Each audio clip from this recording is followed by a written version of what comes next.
dito sa last box is, ang angle is 55.5. Then, gagawa tayo dito ng drawn by, and my name, then student, and the plate number. So, first, dito tayo sa last box. So, click the line, click to the corner, then type at 6, yung less than per angle, and 55.5, enter. Then, double enter. And next, pupunuin lang natin to offset. And then, ang distance ng ating 0.25, enter. Then, select the object, multiple, M for multiple, enter. Then, click mo. Hanggang sa mapuno ang ating box. Dito naman tayo. Dito pa tayo sa ating. Click lang natin. Then, enter. So, next, extend natin to. So, type natin yung command, extend, or EX for extend, then, select natin yung object. So, para madali, guys, natin.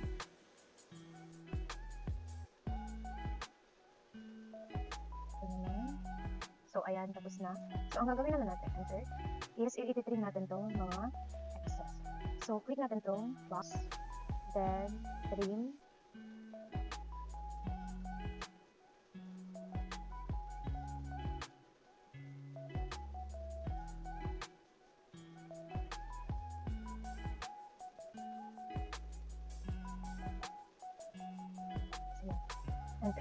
so, tapos na tayo. So, gagawa naman tayo ng kanyang dimension para malaman natin kung ang sukat niya is tama.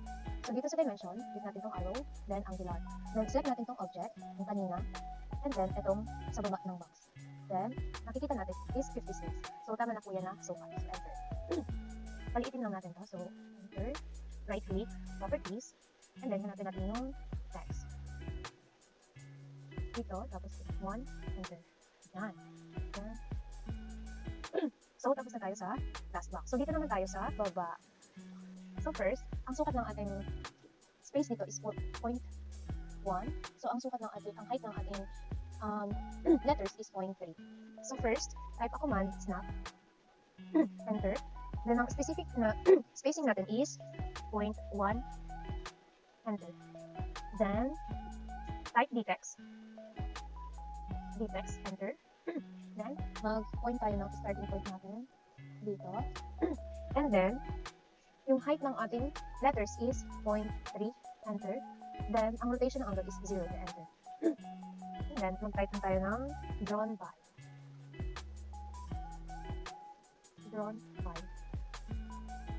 Tap, double enter. So, yan. So, pag move, click natin to.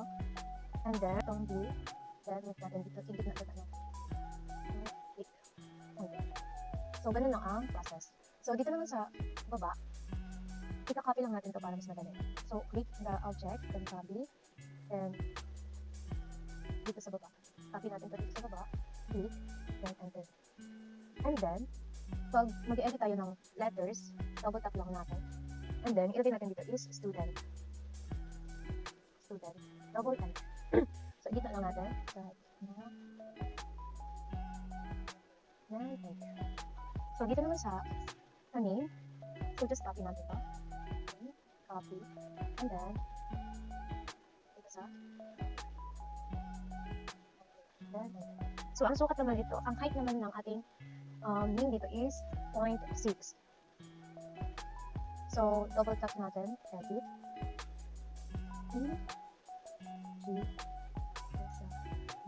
And then, double. So, medyo edit natin. So, yan. So, dito naman sa kabila is copy. Then, dito. Enter. And then, double click natin. Act number.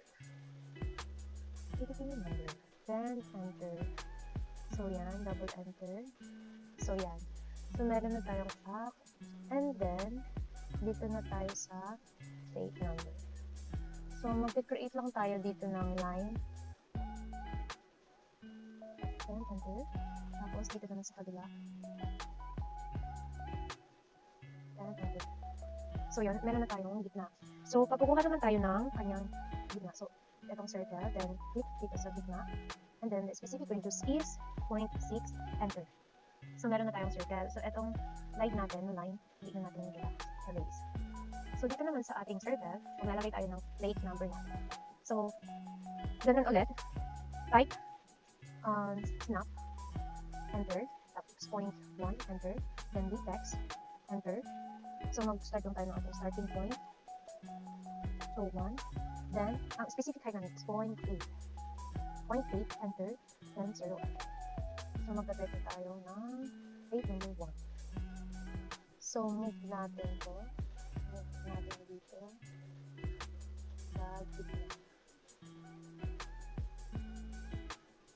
And then, taas natin. And move. Taas natin. So, nasa gitna na siya. So, ito na ang ating plate. By the way, pagpapalit tayo ng ating textile. Dito lang tayo sa may. Tapos, dito sa standard or textile. So, dito hanapin lang natin yung times yung raw mat. Times yung raw mat. So, ayan. So, naka-times yung raw mat. Then, tapos